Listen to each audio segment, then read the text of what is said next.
जैसा कि आप लोगों ने थंबनेल के ऊपर देखा, या बदी अल अजाइबि बिल खैर या बदियो जी। आपने सिर्फ ये वजीफ़ा 12 दिन करना है, और मैं कहती हूँ दावे के साथ, बल्कि गारंटी के साथ कह रही हूँ, इंशाल्लाह 5-6 दिन आपके अभी वजीफ़ा कंप्लीट भी नहीं किया तो आपकी दुआ कबूल हो गई। और आप फिर कमेंट बॉक्स में आके मुझे बताएंगे कि हमने तो वजीफ़ा 12 दिन करना था, लेकिन चौथे पाँचवें दिन ही अल्लाह ताला ने हमारी दुआ को पूरा कर लिया है। क्या हम इस वजीफ़े को पूरा करें या ना करें? लेकिन फिर आगे से मेरा कमेंट में जवाब क्या होगा कि जी हाँ, आपने वजीफ़ा ज़रूर पूरा करना है। वो तो मेरे सोने रब का फ़ज़ल है ना, कि आपने दिल से मांगा और अल्लाह ने आपको अता कर दिया। मेरी प्यारी बहना, ये ऐसा वजीफ़ा है कि आपने जिस जिस बहन ने ये वजीफ़ा किया, अल्लाह ने उसकी दुआ को पूरा किया, उसकी मुराद को पूरा किया।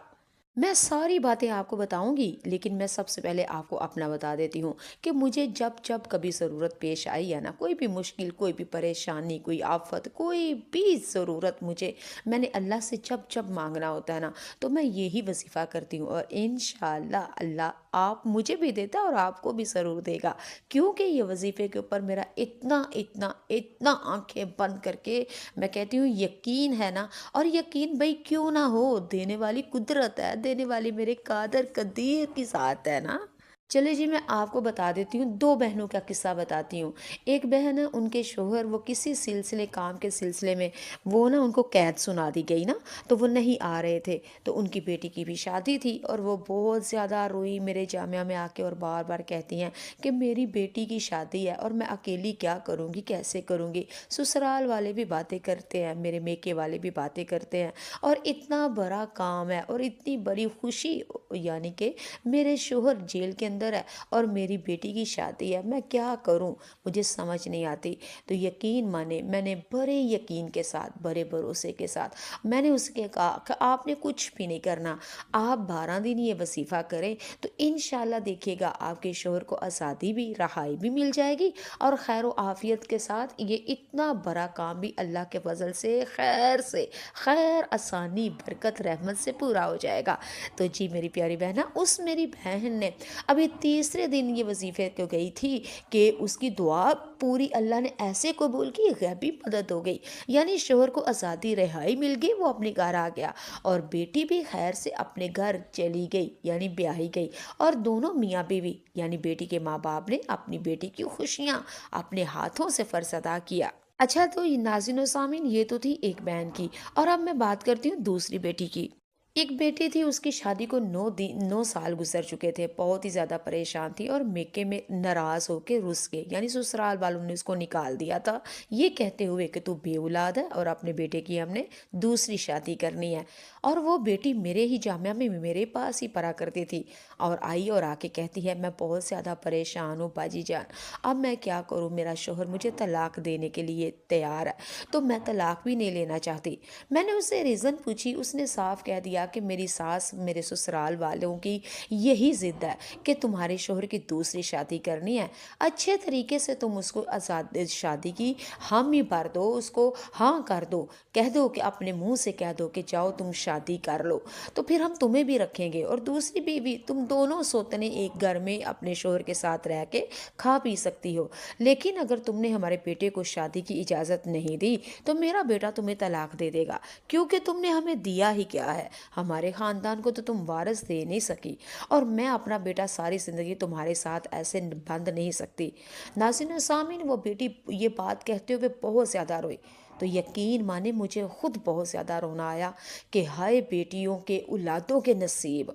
अब मैं वो वाली बाजी या माँ नहीं हूँ कि जो बेटियों के नसीबों के लिए दुआ ही करे और बेटों को भूल ही जाए। नहीं भाई, बेटे की भी नसीबों के लिए ऐसे ही दुआ करो जैसे कि तुम लोग बेटियों की करते हो। अगर बेटियां औलाद हैं तो क्या बेटे औलाद नहीं?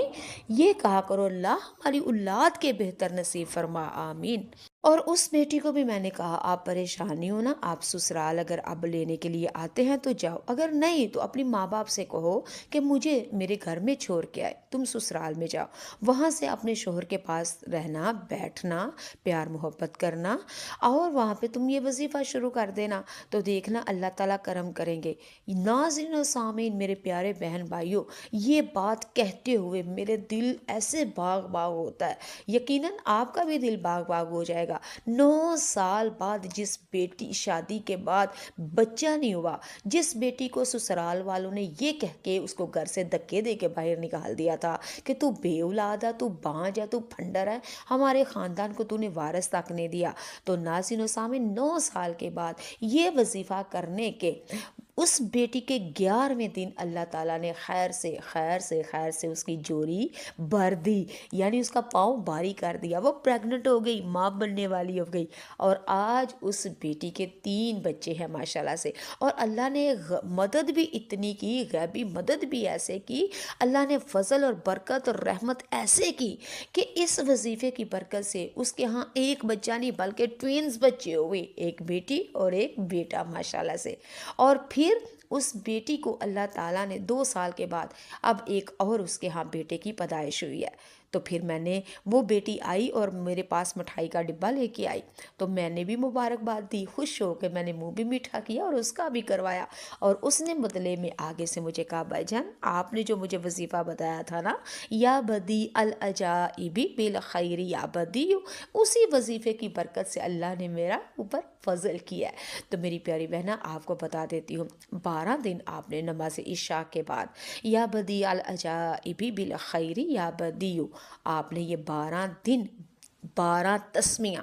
نماز عشاء کے بعد آپ نے پڑھنی ہے، اول آخر درود شریف بھی آپ نے 12 پڑھنا ہے، ٹھیک ہے؟ اگر نہیں سمجھ آئی تو ایک دفعہ پھر بتا دیتی ہوں، اول آخر درود شریف 12 دفعہ پڑھنا ہے، 12 دن پڑھنا ہے، 12 تسمیاں پڑھنی ہے نماز عشاء کے بعد۔ تو اگر آپ کا وظیفے کے دوران ہی اللہ تعالیٰ آپ کی دعا کو پورا کر لیتے ہیں تو آپ نے